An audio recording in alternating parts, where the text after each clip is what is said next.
I am Kyle Armstrong, the Director of Law Enforcement Relations for TRM, and I'm here with Section Chief Bryan Smith, who is the Section Chief over the Cyber Criminal Operations for FBI. We really just wanted to have you on because of all the really cool things you guys are doing in the virtual currency space. And I know you, as an OG virtual currency guy for FBI, can you talk a little bit about how you got into virtual currency originally with the Bureau and what the program is doing now? Gosh, it goes back some time. So I think back to 2012, I was at the SEC, I was detailed over there, and a case came across my desk involving investment fraud with cryptocurrency that they had filed. And I thought, what's this thing? And so understood that case a little bit from the fraud perspective, and then ended up moving out to our cyber division where they had me start up a cyber financial team. And in that space, we were seeing virtual currency used pretty exclusively by cyber actors. And we recognized that we really need to build up our capacity there. And so we started off with a really small team of a couple individuals. And our objective was to understand how this is working, where we're going to see it in our cases. And then I became the unit chief over our money laundering unit. And obviously, cryptocurrency has and continues to be a preferred method for moving value across borders.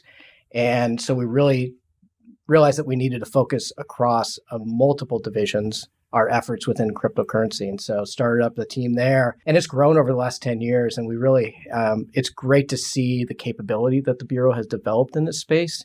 But we know that it's not good enough where we're at right now. We need to continue to evolve. Can you talk about some of the other people, some of the stars in our industry still were some of your original teammates back in the day? Who else were you working with when you first got started? Yeah, I still remember. So Alden Pelker, obviously, talk about original, an OG, and Aaron Montgomery.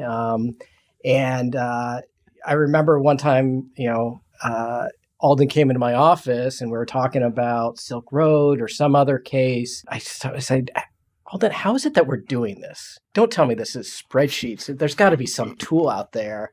And she nodded and said, yep, it's spreadsheets. And I'm like, this is ridiculous. There's got to be something. And so she said, well, I think there might be some tools that are being developed. And she went out and she found that, yes, indeed, there were some tools that were being developed at the time. And so we were able to bring those in-house and start leveraging those, which has really expanded our capability in the space. And now we certainly have a number of tools that we're using across the Bureau. And as the industry continues to evolve, we have to be monitoring and see what's out there and what we can use to help with us with our cases, because this is not a problem that's going away. Yeah, that's awesome. Speaking of your cases, you were just helping out, or you oversaw a pretty big takedown in Los Angeles. I think it was FBI LA, Qakbot. Can you talk a little bit about what Qakbot was and how that investigation unfolded? Yeah, so our Los Angeles field office just had a takedown, I guess about a month ago, against the Qakbot botnet. And if you think about what a botnet, its value that it provides is that it really, it started off as a banking Trojan, but evolved over time and served as an initial access broker for a whole host of cyber criminals to engage in various fraud schemes. So this was romance scams, it was tech support scams, and then we even saw it being used for at least about $50 million worth of ransomware payments. Wow. And so it provided a mechanism by which other actors could leverage their access to people's networks. And so as we've seen this change over time of this morphing of the services that criminals are providing for each other and the specialization, people could just rely upon things like Qakbot and other initial access brokers to get into networks. And now you mentioned millions of dollars. There was a big seizure associated with that. Can you talk a little bit about some of the efforts to unwind some of the crypto transactions and how the agents were able to do that to effectuate that seizure? Yeah, and I think it's important. It was the agents in LA. So I'll make it clear that's not me doing this type of work.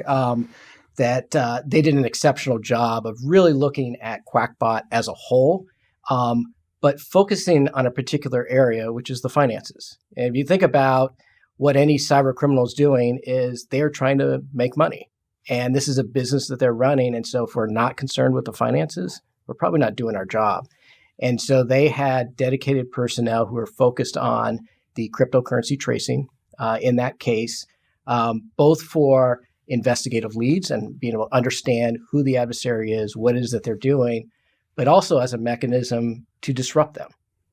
That it's great that we investigate these things and we got to get evidence so we can put somebody in jail, but we also need to disrupt the actors. And the financial aspect is a really good way of doing it. And so in this case, they were able to trace proceeds from a lot of different activity, but certainly ransomware, from a number of victims who were victimized, made payments to the adversary. They traced those transactions, found that it went back to clusters associated with those ransomware groups, as well as then Qakbot, and then they were able to seize $8.6 million from the adversary. Oh, that's awesome. Using sort of blockchain intel tools and public-private partnerships, has that been able to sort of enhance the capability of the Bureau? Yeah. One of the things that we've seen over time over the last 10 years of working in this space is that as talented, and some of those people I mentioned are really talented, and we've got incredible people out in the field who do this, we can't do it alone. And we even recognized that back in 2013. One of the components was, are we engaged with the private sector on this? There's skill set, there's capabilities, there's real-time access that they have and that they see, that we're focused on our casework, but then when we start leveraging that with their capabilities, we really can get a result that is greater than the sum of the parts. And so using blockchain analytical tools is essential to our work these days, and I don't see that changing anytime in the near future. And that engagement with the private sector is another way that we're going to help address the problem out there in the ecosystem. That's awesome. One of the strategies that you guys were talking about is the financing. Is there like an overall sort of multi-pronged way that you look at some of these cyber cases? Yeah. So, ransomware is our number one priority. Before I took this job, I didn't have gray hair, and now look at me. Me too. But if we're going to actually attack this problem, ransomware is just a symptom of a greater disease. And so we've really looked at, if we're going to attack the ecosystem and that disease, we need to understand it. And we've done that by looking at it and turning the problem on its face and looking at it from the adversary's perspective. And what is it that the adversary needs to engage in this conduct? And we've kind of broken down into four things. One, they need some sort of malware and delivery system by which they're going to get that on the network. Two, they need some sort of infrastructure by which they're going to launch the attacks. Three, they need some sort of communications platform by which they're recruiting, tasking, directing, and then engaging with victims. And then they also, probably the biggest one, because I'm a former accountant, I think this is the most important, but it's the finances. This is a criminal business that they're running. And so the motivation is to generate revenue and keep the expenses as low as they can. And so we've asked our teams that you have to be looking at all four of those areas, both from an investigative standpoint, but also as a disruption standpoint. And so you see with the Qakbot takedown, we had an instance there where extremely talented technical folks were able to get into that network, seize control of it, so cool, redirect it to FBI-controlled servers, and then pull that malware off the system. Pretty impressive stuff. So that takes care of that malware and the infrastructure piece of that. We're asking them to look at the communications of how do we leverage that and exploit that to our benefit. And then you saw with the financial piece of the $8.6 million that was seized from them is that we're reducing the revenue that they have. So they may have taken that money from somebody else, but if we can pull it back, then we're having an impact on their ability to be a business. And if we can raise expenses, and you can do that a variety of ways. You can make it harder for them to engage in this activity. So they have to think twice about whether or not they can rely upon that infrastructure. They have to reconstitute infrastructure if we take something down. But also if we have victims or the private sector who's protecting themselves better, making them a harder target, that's increased expenses for them to try and get into the network. And so we're trying to pull all of that together. So we call it the key services approach, and do that in a concerted fashion in each of our cases. We also look at that of recognizing that there are key services that they're leveraging. So you think about these are specialized individuals, and there's bulletproof hosters, there's cryptocurrency exchanges, there's mixers, there's tumblers, there's VASPs that they're using. We have to start targeting them as well. And so you've seen some of our activity it's part of an overarching strategy. It's not just one-off actions, but these are a ongoing pressure campaign to put pressure on the adversary over a long period of time. That's really informative. The FBI obviously has many different violations, even outside of the cyber operations section. Can you talk a little bit about that and how it's you're seeing crypto-enabled illicit activities in other violations? Yeah, and that's, when this started, crypto was really an issue that we were seeing mostly in cyber and financial crime as a method to launder money and take proceeds from cyber activity. But now we've seen it where it is impacted and infiltrated every single threat that we deal with it. And that's whether it's violent crime and used in murder for hire or organized crime. We see it as an investment fraud vehicle. We see it as a money laundering vehicle. We see it in counterterrorism. And we see it used by nation states as well as then kind of the stuff you're used to with cyber. And so that presents some unique difficulties because it crosses over so many things, but also presents some unique opportunities because the value that we have at the FBI is we have expertise in all of those areas. And so one of our areas of focus has been is to try and bring that expertise on the functional side so we understand how crypto is being utilized across a variety of violations so we can identify threats early on. And maybe we have early adopters in the cyber arena, or we have early adopters in money laundering facilitators, and we can learn from that, share that with the community, both at the FBI and with our law enforcement partners and international partners, so that we have a better understanding and we're able to identify things early on and take proactive action instead of having stuff and being reactive and dealing with stuff in arrears. That's great. And what advice would you have for maybe a smaller law enforcement agency or an agency just getting into the cryptocurrency investigations sort of space? What would be sort of your general advice to them as they try to build out capacity to take on some of these cases? Sometimes it starts small and it seems like a big problem to try and jump into, but you're not going to eat it all in one bite. Don't forget the functional side of it. And where we've seen value is that we've seen people who understand maybe violent crime, and then they start getting the crypto space because they understand the functional issues, but then they start learning the crypto and the technical aspect there and how that applies to their problem set that they're dealing with. That's a really good way of starting to understand of what and how this is being utilized because it comes from somewhere that you are comfortable with, but then you're moving in it. Thankfully, we've done a lot of work, or actually we, not me, VAU has done a lot of work with training. And so they've put together a number of training videos that we're happy to share with local law enforcement. This is a problem that they're going to need to address as well. They're going to need to have an understanding. It's not something that is going to be, that's a federal problem for them to deal with. It's already there. I wouldn't say it's coming soon. It's already there. And so they need to get familiar with it. And we are happy to be partners in that, and including with starting by joining some of our task forces where you can get access to some of the tools and the blockchain analytics that we have that maybe their department wouldn't be able to afford. So you mentioned Qakbot. You mentioned some of the great work that FBI did. It also is worth noting that there was a lot of press related to some of your international partners that you worked with. Can you talk a little bit about how the FBI works with international folks as well?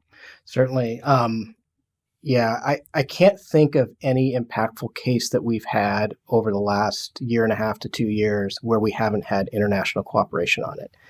If you think about the cyber threat, it is a global one in nature, both in where the infrastructure is located as well as where the actors are located. And so if we're not working with international partners, we're probably not doing our job the right way.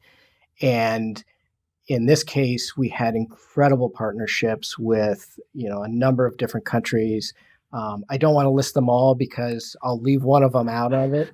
But the Dutch and the Germans were incredibly impactful. In that case, we had a situation where Lithuania was driving across in the middle of the night so they could do a coordinated takedown to grab a server for us. That's the type of thing that we are seeing more and more because we recognize that we're all in this together. And I say all of us, and that's law enforcement, international partners, as well as then the private sector. And that once we get to a point where we can do this together at scale, the results that we're starting to see is really pretty incredible. That's great. And Qakbot, you sort of mentioned the whole ecosystem, and that one of the strategies that the FBI is employing is to look at various parts of the ecosystem. Qakbot seems like it was one sort of cog in this sort of criminal money laundering / malware operation. Can you talk a little bit more about how it was, how the FBI approached the entire sort of macro level of this illicit conduct? Yeah. So if you've noticed that we've had a number of pretty impactful operations over this past year. So from the Hive decryptor takedown that we had, Genesis Market, which was another initial access broker, Bitslotto, cryptocurrency exchange, Chip Mixer, which was a tumbler. That is part of our effort to go after the ecosystem which is supporting this activity. And so in Qakbot, you saw instances where proceeds from the Qakbot activity was running through Bitslotto and Chip Mixer. And so that's indicative of the interconnectedness of this ecosystem. And so if you're only focused on one particular area, you're not going to clean up the ecosystem. And so that's been part of our effort, is that all of these actions are related. And once we start really having an impact on that ecosystem, it makes it safer for you and I and for our parents and everybody else to be engaged in commerce on the internet. And as it relates to Qakbot or any other cyber-enabled illicit conduct, what can victims do after, if they think they may be a target of one of these campaigns? Yeah. Well, in Qakbot, with a great technical operation that our team did, thankfully in that instance, anyone who's running the most recent version of Qakbot, we were able to clean that off their system. So that's a good news story there. But if you were running an older version of Qakbot, you might still be infected. We've worked and partnered with a number of antivirus companies and private sector entities to provide them indicators of the malware so that perhaps then they can clean it off the system. But if you think it might have been victimized, you can go to Have I Been Pwned and put in your email address or your phone number, and that will at least give you an indication of maybe if you were victimized by Qakbot and maybe some other malware. And I think it's important to note that, while we're going after the adversary and we're going to engage in disruptive activity there and we're going to try and, bring these people to justice, our focus is victims. And so at the same time that we're going after the adversary, we are also looking to provide relief to victims. And so that is part and parcel with not only the key services strategy, but underlying is that how does this impact victims? How do we make things better for them? And it's part of the ethos that we have there. And I think you remember, that's why we came here, is to help people. And so that's a critical, important part of this. Amazing. And if I'm putting my old FBI hat back on, is there anything else that you'd like to tell me that we haven't discussed thus far? I think it's just, we talked about the public-private partnerships. That is the way forward for this, is that, I love the FBI. I've been here for 21 years. We have incredibly talented people. We saw that in the Qakbot operation. We've seen that with the work that's being done in VAU. And as good as we are, we're not good enough. And we need the partnerships for the collaboration because there's additional insight and complementary skill sets. I'm a former accountant, so I don't have feelings. So it's not about trying to be nice, but it really is that it makes good business sense. And that if we can start partnering more and more and sharing with the private sector, that's the future for us to be able to address some of the really complicated things that are happening out there. And, I look for a day where instead of reacting to some of the things that we see, we've identified it early on and we've been able to stop some of the activity so that more victims don't get hurt, whether that's financial or physical. And that together, I think we actually have a way forward that we can actually address this. Well, that's a great way to end it, I think. You're amazing. FBI has done such a great job on this, real leader in the space. Thank you for coming on, and thank you for pushing the mission forward.